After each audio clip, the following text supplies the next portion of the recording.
Conversar com a Mariana Janjacoma, a nossa correspondente de Nova York, que traz as últimas notícias dos Estados Unidos. E a gente começa falando sobre a Covid-19 e os impactos econômicos que a pandemia provocou por lá. Ainda preocupa muito, né, Mariana?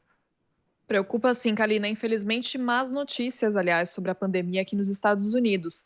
A Disney anunciou a demissão de 28 mil funcionários por causa dos prejuízos causados, é claro, por causa da pandemia. Alguns parques continuam fechados, os parques na Flórida, por exemplo, puderam reabrir com limitação de capacidade, mas os parques na Califórnia continuam fechados. E o gerente, o chefe, na verdade, desse setor de parques, de experiências e da divisão de produtos, disse que 67% desses trabalhadores que serão demitidos, são trabalhadores de meio período, e ele atribuiu mesmo essa demissão a isso, essa questão principalmente dos parques. A Disney teve um prejuízo de forma geral, mas essa questão dos parques impactou muito o orçamento da empresa. Só para a gente ter uma noção, a Disney teve um prejuízo de 3,5 bilhões de dólares no terceiro trimestre desse ano. Então, é uma situação realmente muito complicada a gente pensar tanta gente perdendo o emprego.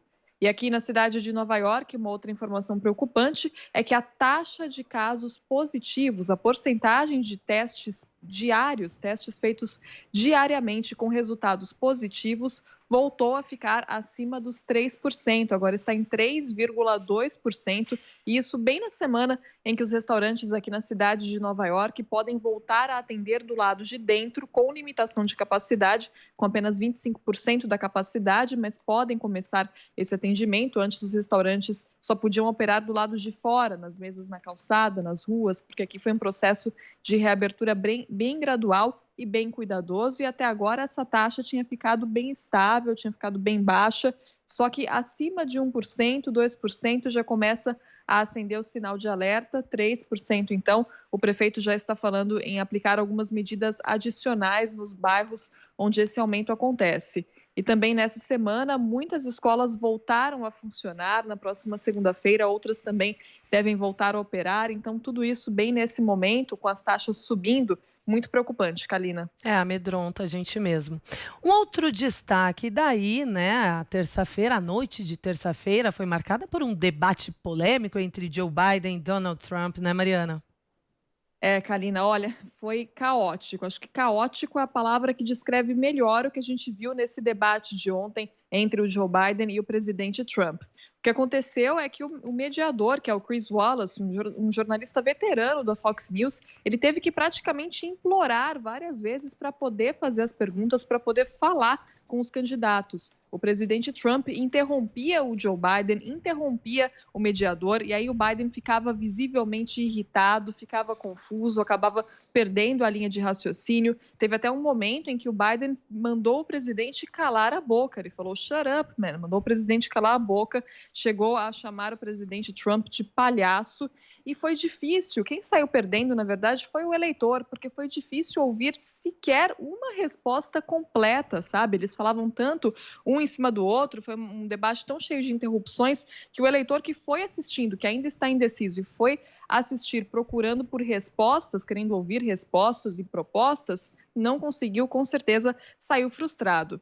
Foi um debate de 1h30 em Cleveland, no estado de Ohio, que tocou em várias questões polêmicas, é claro, como a nomeação da juíza Amy Coney Barrett agora para a Suprema Corte norte-americana, depois da morte de Ruth Bader Ginsburg, a questão dos impostos do Trump, aquela reportagem do New York Times alegando que ele teria deixado de pagar impostos por 10 anos. O Trump, mais uma vez, negou essa reportagem, disse ser uma notícia falsa, disse que pagou milhões de dólares em impostos. O Joe Biden também criticou muito as ações do presidente Trump com relação à pandemia, lembrou que são mais de 7 milhões de casos de Covid-19 registrados nos Estados Unidos, mais de 200 mil pessoas já morreram no país, e o Trump defendendo, como sempre, as ações dele, dizendo que a situação seria muito pior se não fosse ele na presidência.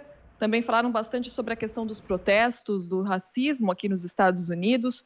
O Biden negou o que o Trump diz, que ele seria a favor do movimento Defund the Police, de tirar o dinheiro da polícia. O Biden negou, disse que não é a favor, disse que não é conivente com a situação de violência nos protestos. Ele disse que protestos e violência são duas coisas bem diferentes e também criticou muito essa questão do racismo, que é uma questão que o Biden adota mesmo como estratégia de campanha, né? Lutar contra o racismo. Lembrando que ele conseguiu ser o candidato democrata depois que ele ganhou o apoio de um congressista negro muito influente aqui nos Estados Unidos, o James Clyburn. Então, esse é um assunto importante para a plataforma do Biden.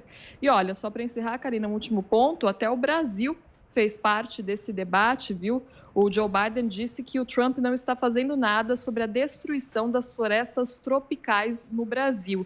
E ele disse que, se for eleito presidente, ele deve reunir países para oferecer dinheiro ao Brasil e que, se o Brasil não fizer nada a respeito, deve sofrer consequências econômicas. Então, para você ver, teve até Brasil no meio desse debate, um debate que, como eu disse, foi, no mínimo, caótico, Kalina.